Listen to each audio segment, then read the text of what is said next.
Today's the 23rd, and it's been 6 days, I believe, since we've been in. This is Teenie. Teenie is, I've discovered as I started fluffing our toilet paper bin. And I noticed when I opened the lid how much the contents had compressed. I actually started fluffing and pulled out a few cocoons before I realized that the toilet paper was hiding here in the corner. So let's just take a look at what worms do to toilet paper. They are definitely on the outside. I don't see them in the layers like we were in the past. Maybe it's compressed almost too much for them, although never say never. There's no, there are definitely still worms in these levels hiding out. How they get any oxygen, because this is part of a tower system, and this was layer 2, so it wasn't, the lid wasn't getting opened, and I obviously wasn't fluffing it in the intervening days, so they are inside compressed. Oh, and there's more on this side, inside these compressed toilet paper levels, and just hanging out in these levels. Oh, and there's one coming out because he didn't like what I was doing. And so, like I said last time, I think I'll just let them go to it. I do see lots of castings starting to come up on the surrounds around the toilet paper. So, they are definitely putting out product. I made a pile of larger egg carton bits in this corner.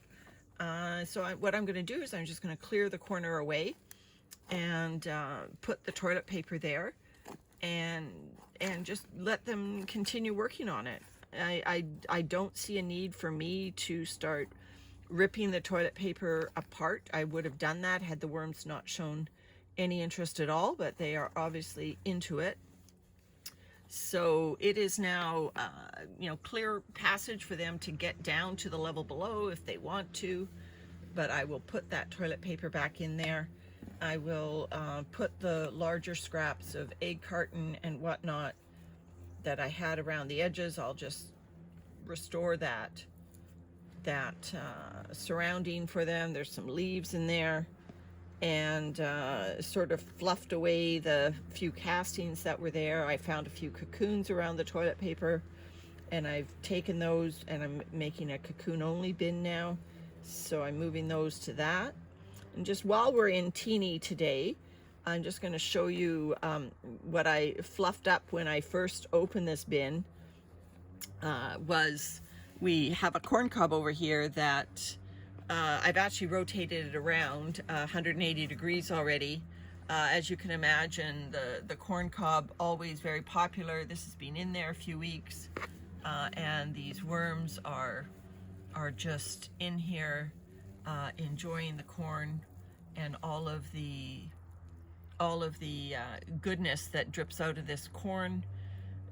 These castings are not as wet as they could be, given that they don't get any airflow directly onto them. The corn certainly could be part of it, but I've also fed into the middle.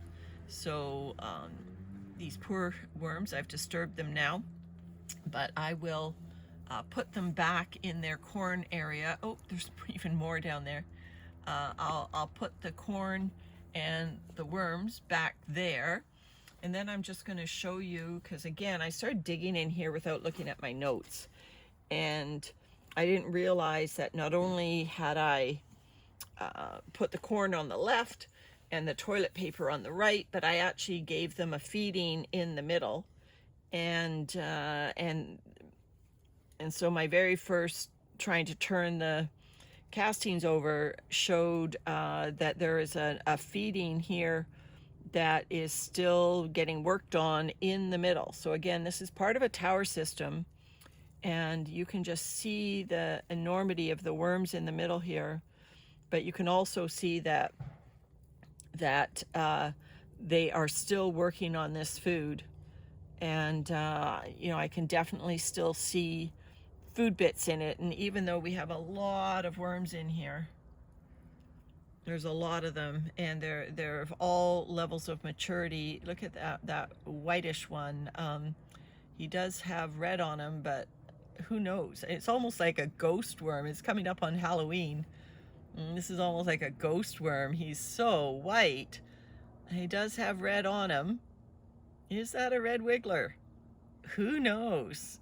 He's getting a little bit more. Oh, look at that. He's changing colors as we're even looking at him. That's amazing. That's amazing. Wow. So, you know, are these ghost worms when they don't see the light of day week to week? But yeah, it's soggy in here because obviously the food scraps have released all their moisture in this area. So I actually am going to take some time and I'm going to mix this through these dryer castings and you know, space that food out a bit. This bin is in a greenhouse. It is October, end of October, but it does get up into the 20s in here most days. Goes down to like 11 at night. So it's actually pretty ideal temperatures for these guys. And so, you know, they probably don't know it's winter yet. They haven't had, you know, any hint that the temperatures are less than ideal for them. Oh, there's another white one. Let's see if he also goes red. Oh, I keep dropping him. Let's see if he also changes color now that I've isolated him. Are you going to change color too? You're so probably don't like it that he's all covered in casting, so he's really hard to see. I'll just put him away. There you go.